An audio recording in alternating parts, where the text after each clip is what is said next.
What do you not know that you should know about qualified intermediaries? Qualified intermediaries are not created equal. Most 1031 exchange qualified intermediaries have no government or regulatory oversight. So how do you choose a qualified intermediary? Let's unravel that today on Go Ahead Ask. Building wealth in real estate? Let the Exeter Group take the mystery out of how it's done on Go Ahead Ask. Welcome to the Go Ahead Ask podcast by the Exeter Group, where we try to unravel the mystery of investment real estate by providing better investment education so investors can make better informed investment decisions. I'm Bill Exeter, Chief Executive Officer of Exeter 1031 Exchange Services. I'll be your host today. The Exeter Group of companies includes Exeter 1031 Exchange Services, which serves as a qualified intermediary for all types of 1031 exchanges, including all 50 states. Exeter Trust Company is the other member of the group, and Exeter Trust Company serves as custodian for self-directed IRAs, as trustee for title holding trust or land trusts, as escrow agent for specialty holding escrows, and just providing general specialty custody services. As always on Go Ahead Ask, we encourage questions, topics, or even guest speakers.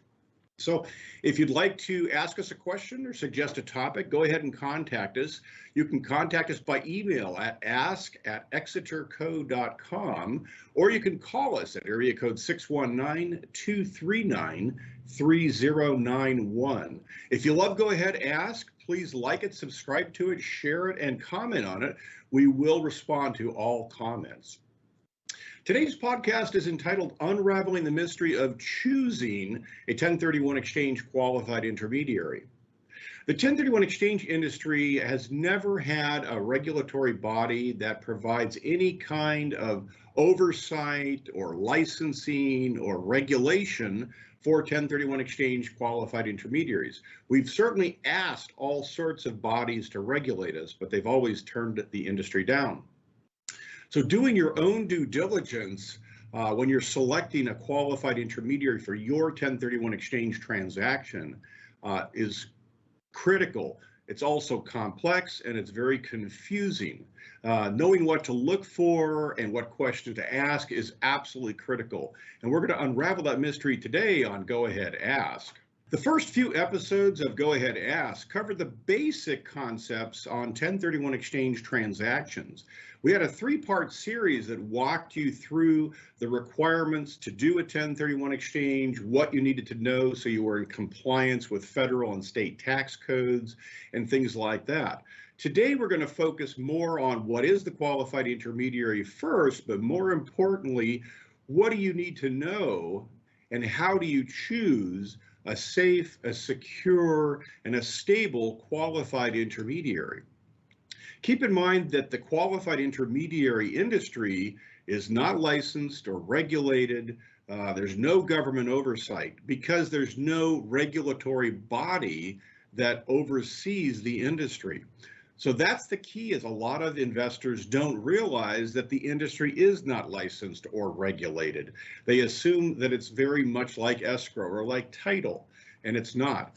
So you have to know that. So first, let's look at what's the role of the qualified intermediary, and then we're going to go into all the different areas that you should consider when selecting a qualified intermediary. So first, the role. The qualified intermediary really serves three important roles. The first one is they're going to draft the documentation to structure the 1031 exchange. So in our world, we actually obtain copies of your purchase and sale agreement or your sales contract, your preliminary title insurance report, or your title commitment. And if there's any supplemental escrow instructions, we review all of those, and then we create the 1031 exchange documents that actually structures the 1031 exchange. So it's important to have someone who understands real estate, understands all of those documents, can catch errors before they become a problem. The second role is that we actually acquire and hold the funds from the sale of your current property until you acquire your replacement property, or We acquire and hold legal title to one of your pieces of real estate if you're doing a reverse 1031 exchange or an improvement 1031 exchange. And third, we're really available as more of a consultative or advisory type service where you can bounce ideas off of us, ask questions, throw around some strategies, and ideally it would be on a conference call with you, your tax and or legal advisors and us, so we can really look at the bigger picture and make sure you get what's right for you. So that's really the role of those three areas. We draft the documentation, we hold either the cash proceeds from the close of your sale, or we hold title to property, depending on the type of 1031 exchange that you're doing. And third, we act as more of an advisory or consultative support network for you and your advisors. So that's really the role of the qualified intermediary. So it's obviously critical. The most critical part in terms of risk is that the qualified intermediary is holding either cash proceeds or holding legal title to your property. And so you have to make sure you do your due diligence when you're choosing your own qualified intermediary to administer your 1031 exchange transactions.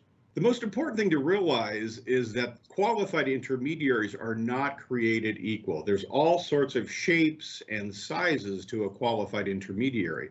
You have the first or top 3, 4 very large companies. You have mid-market companies, which is where Exeter falls into. And you have a whole bunch of smaller mom and pop type shops. All of them come with different financial strength or backing or bonding. And so those are the things we're going to focus on today.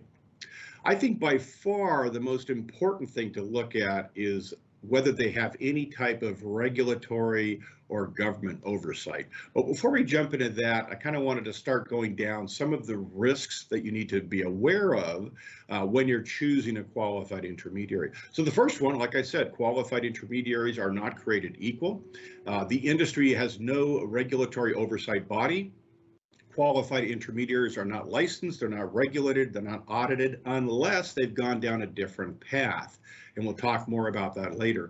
So it's very important that you know how the industry works, how a qualified intermediary is typically set up and structured, and what you need to know and what you need to ask in order to do your due diligence of a qualified intermediary. So what do we look for when you're evaluating a qualified intermediary? We want to identify the potential risks that are out there. So number one, I've been doing this for 37 years. I've seen a number of qualified intermediaries fail over the years. And the one thing I can say is most of the failures would have been prevented had there been some type of government or regulatory oversight of the entity. If somebody was watching over their operations, whatever the issue was probably wouldn't have happened or started. If it did, it probably would have gotten caught before it got too far down the path. So I think that's the number one issue to evaluate is, do you have a qualified intermediary that has some type of government or regulatory oversight? Are they licensed? Are they audited? Is somebody looking over their shoulders to make sure they're operating in a safe and sound manner? So that's really the key is, do they have some type of regulatory body there? Number two, a lot of people focus or immediately go to how's your insurance? How's your bonding? What do you have? But we do a lot of expert witness work. And over the years, the one thing I can tell you is most of the losses do not come from theft or misappropriation of funds. Most of the losses come from an error or an omission or something that was done or wasn't done, and that has created some type of a loss. So the next thing I would look for is a qualified intermediary that has the experience and the expertise. And I use those two words carefully because experience means you've had a lot of years behind you, you've seen a lot of things, you've done a lot of things, you've probably made a lot of errors years and years ago, and now you know what you're doing. And expertise means you've educated yourself, you understand the tax code, you've read up on the compliance requirements involved. So when you have both experience and expertise, you can help the client solve problems, you can catch errors before they become permanent. So really you want a qualified intermediary that has the technical background, which includes the experience and expertise to make sure they catch problems before they become a permanent issue. You want to look for qualified intermediaries that have different types of internal controls. They want to have internal controls over checks, internal controls over wire transfers, checks and balances so that one person can't control everything. There are qualified intermediaries out there who have a setup where one person can actually send a wire transfer on their own. You have to be very careful about those type of operations. You also want to look at whether or not they're using and holding your cash proceeds in a qualified trust account or a qualified escrow account. We're going to get more into detail on that as to why that's critical at that point in time. Once we get past that, which is really your experience, your expertise, your technical capabilities, and how you hold your funds or assets, then we get into qualified intermediaries are human. Things are going to happen. So what happens if there is a mistake, if there's an error, if there's an omission? What happens if there's theft of funds or embezzlement of funds? So now we're going to look at insurance and make sure that they're adequately covered. So let's dive a little deeper as we go through that. I kind of covered the knowledge, the expertise, and the experience issues and why that's important. With those type of background in terms of knowledge, expertise, and experience, you're less likely to have things slip through the cracks. Most of the potential problems will be caught. They can be fixed before closing, so you're in good shape there. Policies, procedures, and internal audits. I mentioned that. Let's dive a little deeper there. I'm going to use us as an example. In our case, it requires 4 Exeter team members and the client to actually request, approve, and move or disperse funds. So 2 people from the 1031 exchange administration group have to request it and approve it. 2 people from the trust operations group have to enter it and release the wire transfer, and none of that can be done unless the client actually signs the disbursement authorization. So it really takes 5 people to move money. That's what we mean by internal controls, policies and procedures with checks and balances to make sure that money can't be moved without proper authorization. So you want to look for those types of operational areas or operational issues where there is adequate safeguards to protect your funds. Just ask them, how do you protect the funds? How many people does it take to move money, etc. The next one is holding the funds, and I mentioned qualified trust accounts and qualified escrow accounts. I'm going to go back to the 2008 recession, and back in 2008, one of the largest title insurance companies or family of companies was Land America. Land America had its own 1031 exchange company, Landam 1031 Exchange. Back then, they were investing funds in auction rate securities. Now, auction rate securities are not bad investments, but they are absolutely not prudent for 1031 exchange transactions. You need to make sure that the funds are going to be available when you need them to close on your replacement property acquisition. So going back to Land America, what happened is 2008 recession occurred. The number of transactions were coming in the front door were dropping quickly. The amount of new client funds coming in were dropping quickly. The auction rate securities market froze in the early part of the recession. So Land America no longer liquidate client funds from those auction rate securities. Again, they're not bad investments. They're just not prudent for 1031 exchange funds because of this issue. So the funds couldn't be liquidated. So it forced them kind of into an involuntary Ponzi scheme, if you will. They started putting corporate funds into the transactions, into the accounts to cover the client funds. Ultimately, they ran out of corporate funds. And the entire 1031 exchange company brought the entire family of companies down to its knees, and Land America ended up in bankruptcy. The judge, as we expected, ruled that the funds are corporate funds, not client funds or not trust funds, because they were held in Land America 1031 Exchange's corporate name, not in the client's name. The judge also said, however, if the Land America operation had used qualified trust accounts or qualified escrow accounts like the Treasury regulations allow, his ruling would have been different. So this is why the qualified trust account is absolutely critical, because if something happens to the 1031 exchange company, you as the client need to be protected. So what the qualified trust account or the qualified escrow account does is clearly hold the funds in a fiduciary account where they're very clearly tagged as client funds or trust funds, so that if something happens to the qualified intermediary, you're protected. So that is absolutely critical. And the problem is some of the larger exchange companies think they're too big to fail, so they don't use qualified trust accounts or they don't use qualified escrow accounts, as happened in the Land America situation. And that is what created the problem. So you have to make sure that any qualified intermediary you work with is using a qualified trust account or a qualified escrow account for your transaction. And it should be a separate, segregated, qualified trust or qualified escrow account just for your transaction. That is critical. Similar or related to that is, what is the qualified trust account or qualified escrow account investing your funds in? Going back to Land America, they invested in auction rate securities. Now, again, auction rate securities are not bad investments if used for the right reason, but they're absolutely not the right investment for 1031 exchange funds. Any type of security that can fluctuate in value is not appropriate for 1031 exchange funds. So you want to look at what they're investing the funds in. In our opinion, it should be plain vanilla commercial bank accounts, checking accounts, money market accounts at a commercial bank, period. You don't get as much return on those, which does affect the qualified intermediary's profitability, but it's the only way to do it to protect client funds and make sure they're safe and they're not going to fluctuate in principal, and you can get them at a moment's notice. So that's also critical. Ask them, where do they invest their 1031 exchange funds? Along with that, I want to go back to the regulatory and government oversight. So that's one of the reasons we took a number of years to go through the process of getting reviewed, getting audited, and going through the approval process to get our own internal trust company charter. That way we can say every single client 1031 exchange gets its own separate, segregated, qualified trust account. The qualified trust accounts are all held by Exeter Trust Company, which is licensed, regulated, and audited by the Wyoming Division of Banking. So we've accomplished a number of things there. We have phenomenal internal controls because the regulators wouldn't allow otherwise.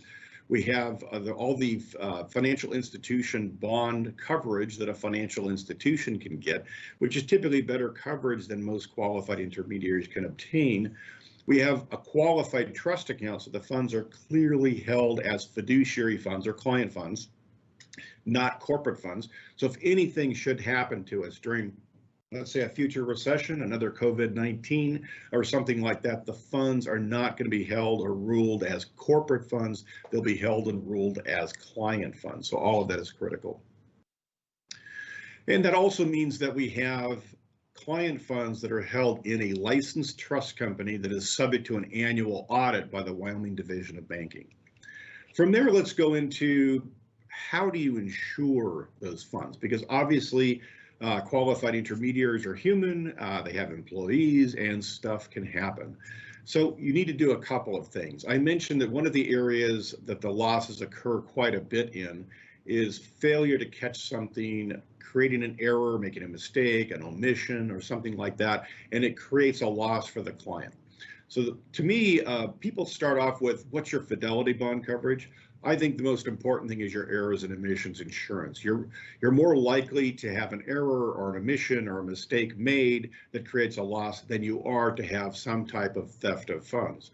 So you want to look at the errors and omissions insurance, make sure it's adequate, make sure it's going to cover your specific transaction. So really, if the qualified intermediary goofs, makes a mistake, errors, omits something, it creates a loss for you, the errors and omissions insurance policy should cover that.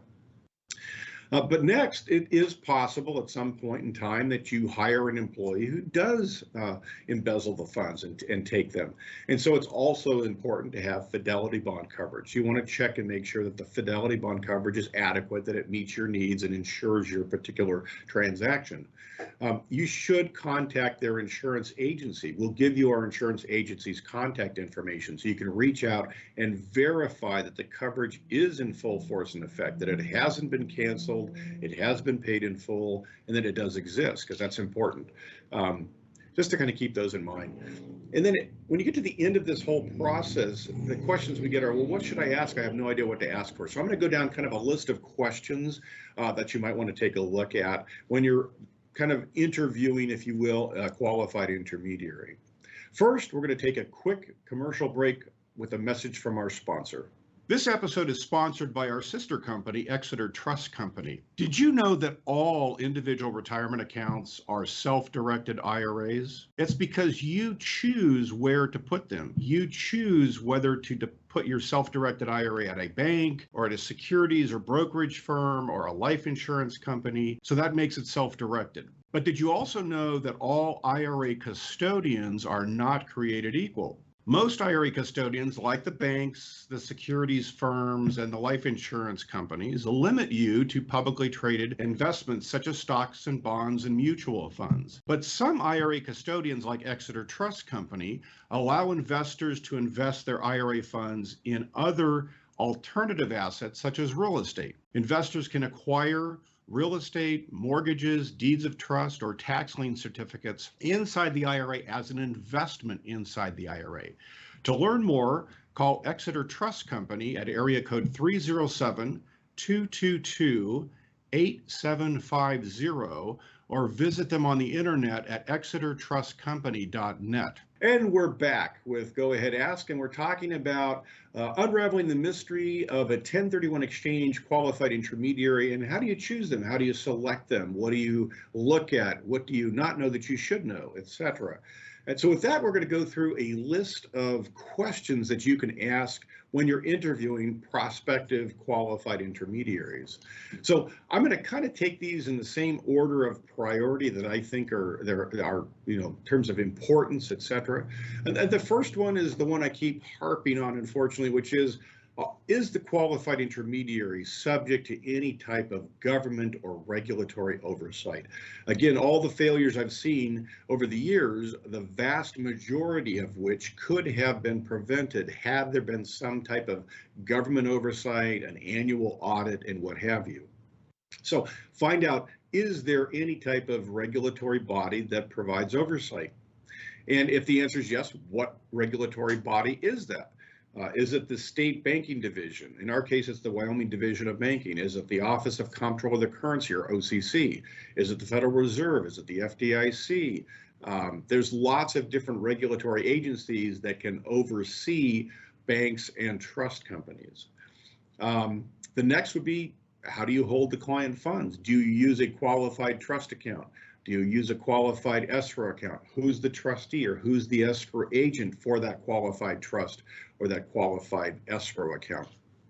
Those are almost just as important, because if an individual is serving as trustee of a qualified trust account, individuals can die, and that creates all sorts of potential problems for you. And what a nightmare that would be. Ask if they carry fidelity bond insurance and errors and emissions insurance. What are the coverage limits? What are the terms? Kind of dive down a little bit there just to understand what the insurance coverage is all about. Verify with the insurance agent that it is in fact in full force and effect. Ask questions like, is the coverage per occurrence, or is it in aggregate? You know, some companies love to tout the fact that they've got this huge fidelity bond, but it's not per occurrence, it's in aggregate, and it covers the entire operation. So if you have one large loss before your loss occurs, there may not be any coverage remaining. So those are questions on the insurance front you want to ask. Go into details in terms of, do the fidelity bond and the errors and emissions cover just the 1031 exchange operation, or does it cover everything? A lot of these companies, it covers the title insurance, it covers the escrow operations, and everything else under their umbrella. So that's a lot of operations, a lot of potential problems under one insurance policy. So make sure it covers just the 1031 exchange area, so you don't have any other issues. Go into detail on, like we discussed before, what are the internal controls, internal audits, checks and balances? How do they protect client funds? How many people does it take to actually move money and authorize a disbursement? Make sure there's enough checks and balances to protect your funds, that one person doesn't have control over those particular assets. Ask about the background of the administrators, the senior officers. What kind of experience do they have? How many years have they been administering 1031 exchanges? How many 1031 exchanges has the company administered? Get into detail so you have an idea of the expertise and the experience level of the qualified intermediaries.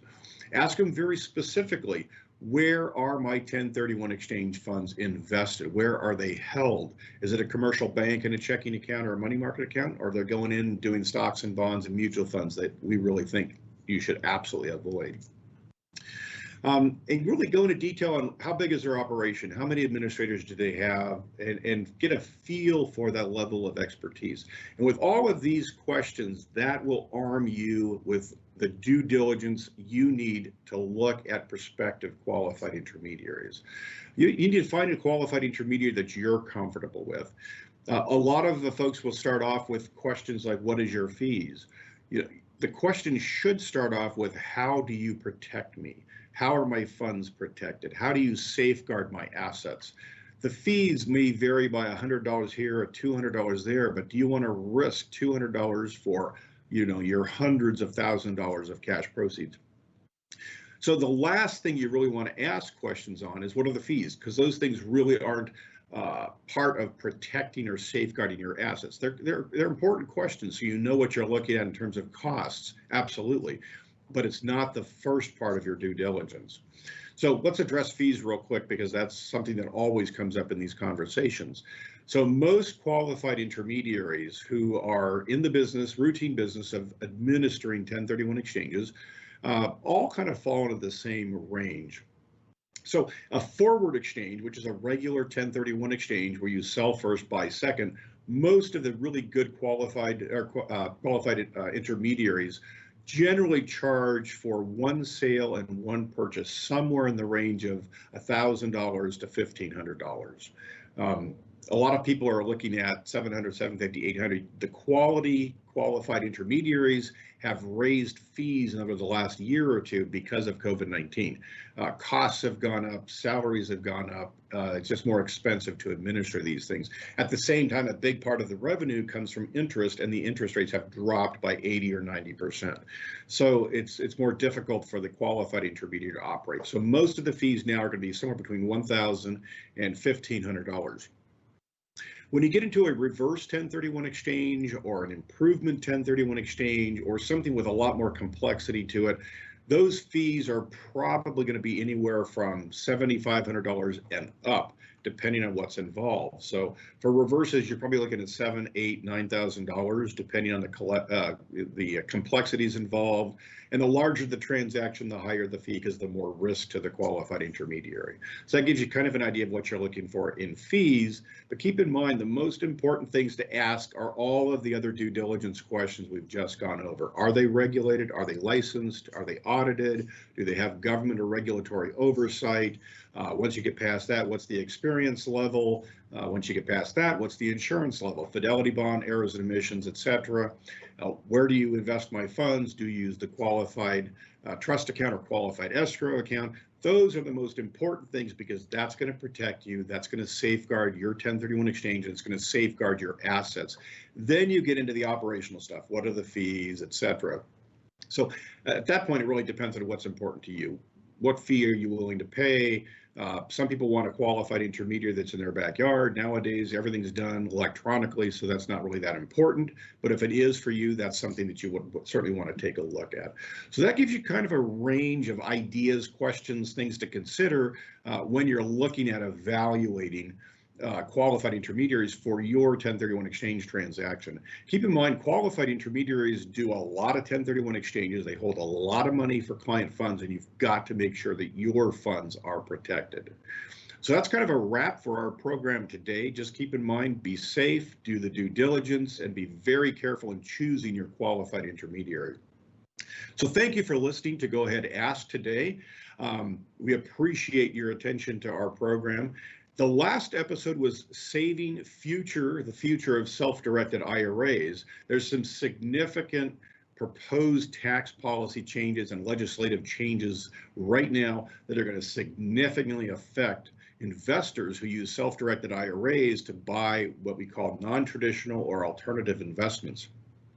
If your self-directed IRA buys any type of investment that is required or requires you to be an accredited investor, or have certain types of licensing, or have certain types of educational requirements, If this legislation passes in its present form, those investments will be considered prohibited.